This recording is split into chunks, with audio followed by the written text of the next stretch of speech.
la nouvelle alliance. Dieu n'a plus de serviteurs.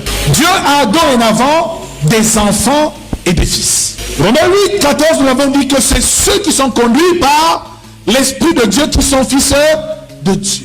À tous ceux donc qui ont cru en la parole, elle leur a donné le pouvoir de devenir enfants de Dieu. Donc pour que tu puisses jouir pleinement de ton héritage, tu dois comprendre que tu es un fils de Dieu. Et tu dois comprendre aussi que le nom de Dieu a changé sous la nouvelle alliance. Dieu n'est plus Dieu, il n'est plus l'Éternel, il n'est plus Yahweh, il est devenu un Père. Donc nous sommes ses enfants. Ce qui veut dire que par le sacrifice et la mort de Jésus à la croix, nous sommes réconciliés avec le Père.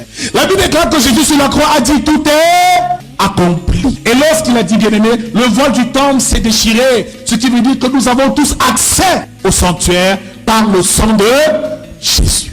Dieu a rétabli notre divinité par le sacrifice de son Fils. Donc lorsque tu t'adresses à ton Créateur, ne t'adresse pas à lui comme si c'était le Créateur.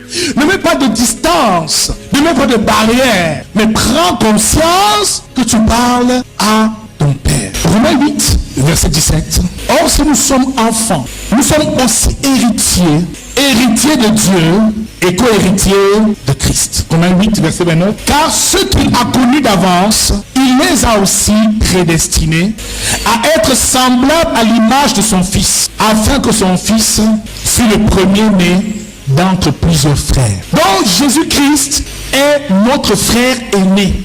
Nous sommes du même sang, du sang royal, et nous recevons le même héritage. Nous sommes comme Jésus, héritiers de Dieu et co-héritiers de Christ. Ce qui veut dire que quand ton père est à la maison, tu as tes frères avec toi. Quand le père décède, il laisse un terre. C'est ça qu'on appelle le Nouveau Testament. C'est l'ensemble de l'héritage que Dieu nous laisse. C'est pour cela que Jésus a dit aux disciples qui sont venus le voir, mais comment devons-nous prier à présent? Parce qu'ils ont su que comme la grâce est arrivée, les choses allaient totalement changer.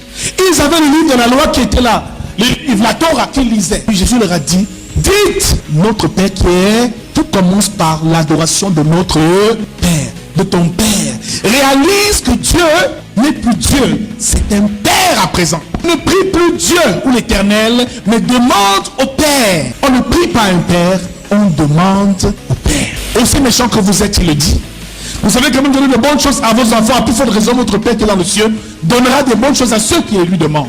Et Dieu lui dit, il m'adore du bout des lèvres, mais leur cœur est éloigné. Donc l'adoration des vrais adorateurs est l'adoration du cœur. Sous l'ancienne alliance, Dieu vivait dans la tente d'assignation, dans le lieu très saint. Mais dans la nouvelle alliance, sous la grâce, Dieu habite les cœurs.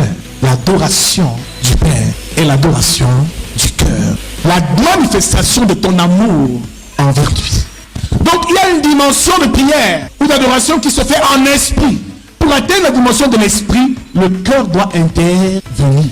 Ce qui veut dire qu'il faut avoir l'amour du Père. Donc on n'adore pas seulement pour adorer, on adore ce qu'on vit. L'adoration est donc ici la manifestation de l'amour profond que nous avons envers le Père. À chaque fois que Jésus a accompli quelque chose, c'était au nom du Père. Jésus n'a jamais dit éternel, Dieu, Jéhovah.